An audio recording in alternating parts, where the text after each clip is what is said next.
So welcome. Thank you for everything, for having us this opportunity to talk about FinTech. Who doesn't know what is FinTech? Is this a new word or this is a trend? So this is the first question that I'm going to channel all of you because I don't know if this is a trendy word or this is something new, but I really would like to know for you, from your perspective, what is FinTech exactly? What does it mean? I think right now even the big standardized old school banks are calling themselves sometimes fintech, and I think this definition is not right. I think a fintech is someone who's using internet or mobile technology to disrupt traditional transactional business. And I think traditional banks trying to act like fintechs, but they are not. You know, they are the different companies. On my side, a fintech is a company or project that uses tech, digital, and so on to improve the consumer experience at the end.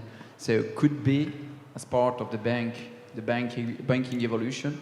I don't see especially that there should be a real disruption to be a fintech. But I would agree with you both. It's good. I had a fintech. Myself, I was an associate with technology that disrupts totally.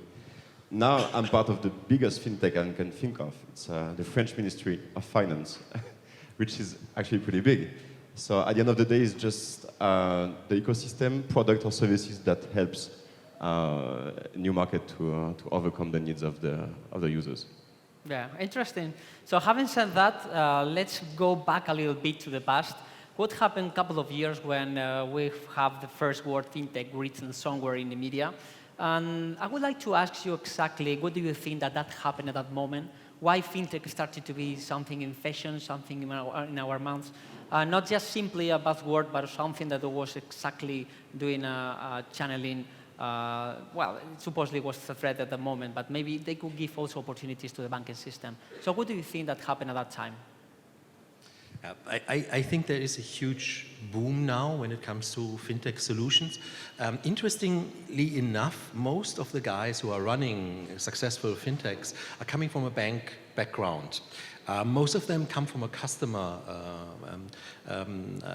usage background. And I think if you come from a bank background, you know how complex things are getting. There are the regulations, the regulators, the schemes, you know, the KYC process, the GDPR, you know, thousands of stuff. If you know this beforehand, you might hesitate in doing a fintech, really, I think. But I think it's so tremendously big right now because the gap between the customer experience and what the customer want and need is so big, you know. Everything from the support to the communication to the connection. Even a real big bank like Deutsche or something, I mean, the systems are not connected, nobody's speaking to each other, so there is a gap that people are feeling, and new technologies are getting in this direction. Pierre, what do you think? Yeah, I guess that in the past 10 or 15 years, there have been a lot of innovation in a lot of sectors, and why banking and financial services would not have faced this innovation. So I guess that it's a sense of history that there should be some innovation in the sector, and that's why there were a lot of startups trying to address that market. We at daphni are really oriented to the consumer experience, and what I've noticed is that it's coming from the consumer itself, which is trying to find new solutions to live better experience while having the relation with the banks, and the banks were not able to address the needs of the customers because of all the legacies they have in the past. And that's a market with a lot of legacy, and the more legacy you have, the more innovation that you could have. The question is it really disrupting or is it just incremental? And the point is that what we have seen so far, it has been so far mainly incremental to improve the consumer experience, and then, but not changing the core banking system. And maybe we will come back to that later on. But my point is that the sense of history. Yeah, definitely, because they are reshaping a little bit the banking industry and also giving opportunities in some sense. Thanks also to the technology that we will expand a little bit more later. So Clément? Fact is, I think that 10 years ago, finance was not sexy at all. When we created Litchi and then my second startup, when we thought about finance, that would not please my friends to talk about finance either. I wouldn't talk to them about KYC or GDPR or anything about that. Back then, we tried to focus on the consumers themselves and the gap they had with the finance ecosystem. Pretty much my thoughts are the following, is that it was more like a B2C model. We tried to address the front. Right now, more and more we're talking about deep tech kind of thinking, more onto B2B back-end system, for example, the insurances, which for me is kind of a fintech. So you were not saying that before. Yeah, just we kidding. Did. No, we did. But the whole idea is that finance is such a big topic. We all use it here in this room. We pretty much don't know how it works. And once you start digging into that, it's really complex, and you can address so many needs by tackling so many problems. Yeah, absolutely, definitely. I think that you already mentioned a little bit about that. They were coming from some trends also, and something that was happening in the banking industry. But right now, we have fintech. This is a reality. This is something that is happening right now. So what do you think that the fintech is changing the banking industry, or so to speak also, what are the new changes in the banking industry thanks to the fintech?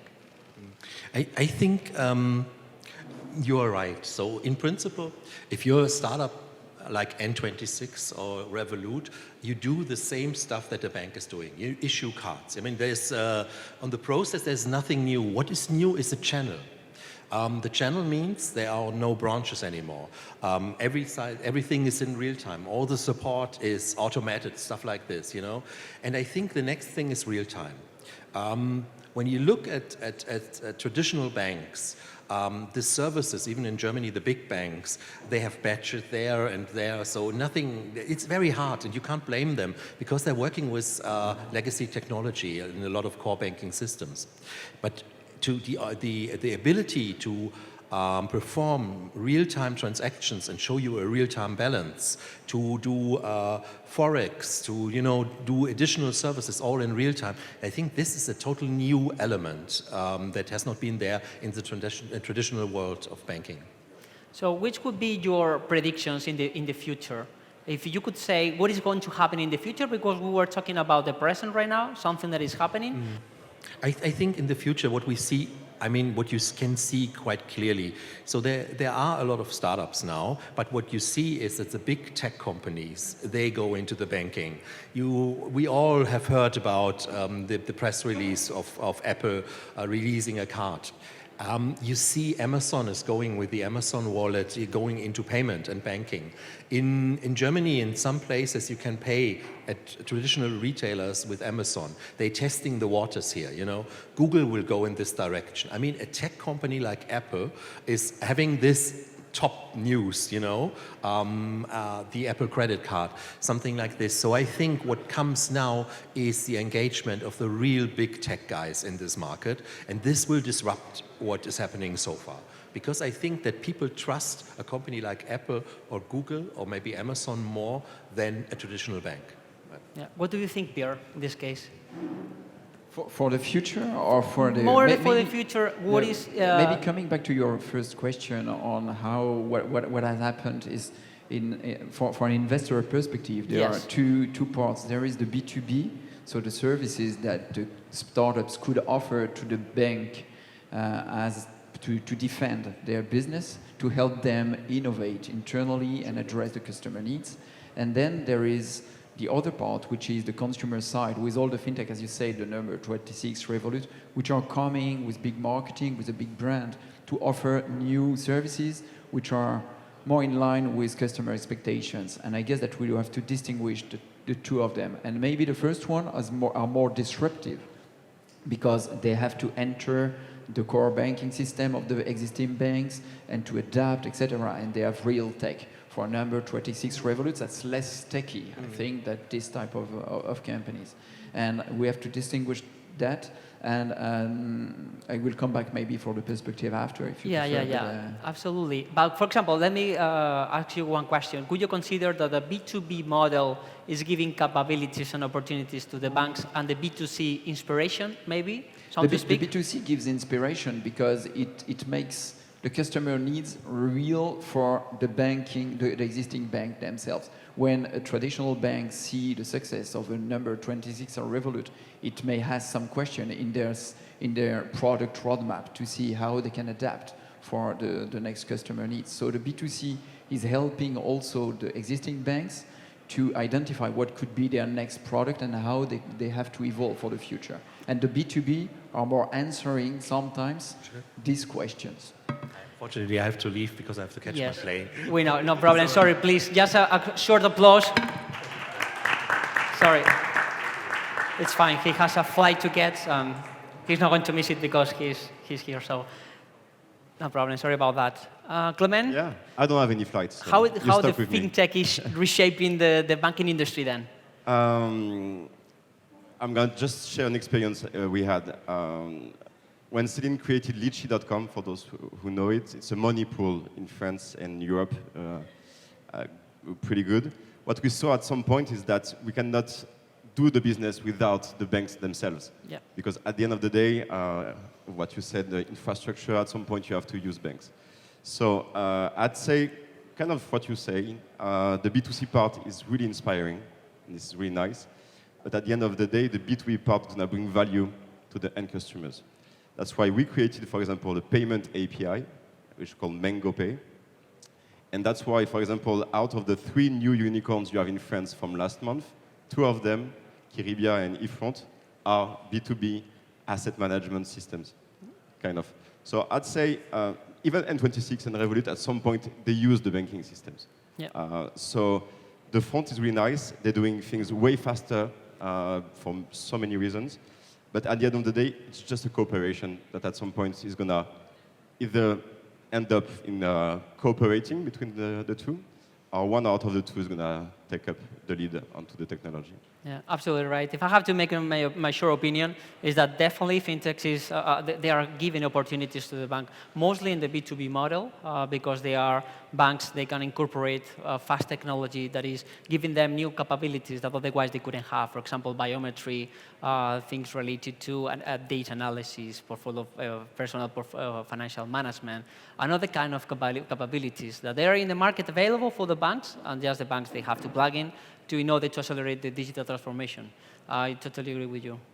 So one of the last questions in order to finish this panel is about the future. How do you envision maybe the future, or also connected with the technology that we have now? How do you envision this fintech industry in the future?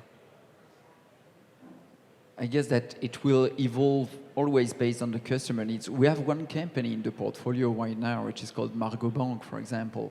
And it's just, I made the difference between the B2B and the B2C in that field. And I guess that there are some companies that will gather both of them because they will rethink the whole model, creating new banks. But to date, there has been a lot of fintech who have not been awarded the license to operate. And as you said, they have to be backed by traditional banks. The point is that now there are new projects in which they are thinking all the value chain from inception, saying, okay, there are too much legacy, then the banking system is not sound in the model, in the platform model that we can meet in any other sector. So tomorrow, maybe there will be new type of banks, we can call them neobanks or whatever, that will be organized from inception as a platform with sort of service API that will be plugged on them, but with core banking system that will be completely reorganized to give more efficiency to any service in the future that will be connected through API. And I guess that's the place where the banks, the existing banks, can struggle a bit because they have a lot of legacy, and that's always the same. When you have a lot of legacy, you want to adapt your legacy instead of recreating something. And when you are a big bank with 10 million, 20 million users and clients and all the risks that are attached, you struggle a bit changing your core banking system. So it's just an incremental, and I guess that there will be some companies like the one that we have in portfolio that could come and offer very new approaches. Very interesting. And from your side? Yeah, I think open banking, and it's going to be a subject afterwards, but it's going to be a big thing for traditional banks indeed to adapt. I also think that we have a big opportunity right now. Europe is facing the GAFAM, that's fact. Yeah. Alibaba Pay is huge now. We've talked about Apple earlier. The whole idea is that we need to have those champions from Europe. Some of them are in your portfolio, I'm sure, and you will push them as hard as you can so that they grasp the market. But at the end of the day, would it be B2B side or B2C? We will have those champions pretty soon, and we have to back it. Would it be me representing, in my part, a government? Or would it be the VCs? Or would it be any entrepreneurs right now in the room? At the end of the day, they're going to be really backed with a lot of money, a lot of funding.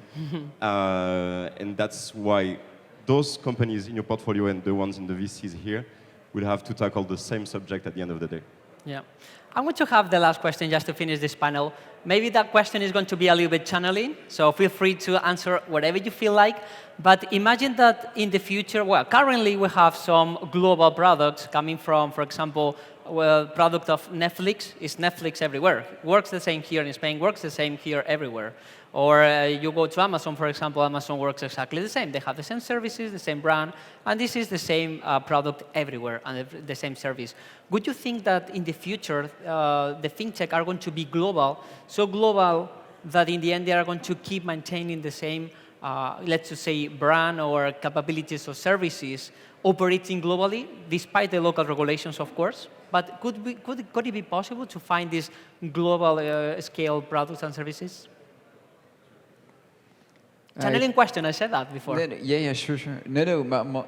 The point is that it was a point that was discussed just before. There is a question of brand. How do you build a brand? And the brand for banks have been created, especially for banks or insurance companies, very locally or at a continental level.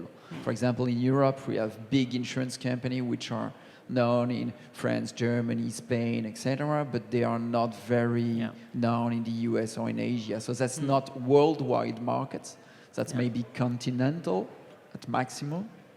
And I guess that everybody is trying to address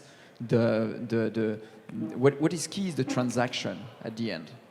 And who controls the transaction? And I guess that the bank want to keep and to control the transaction, but everybody is coming from outside to take a bit of control of the transaction. Could be Amazon, could be Apple with the Apple Pay and so on.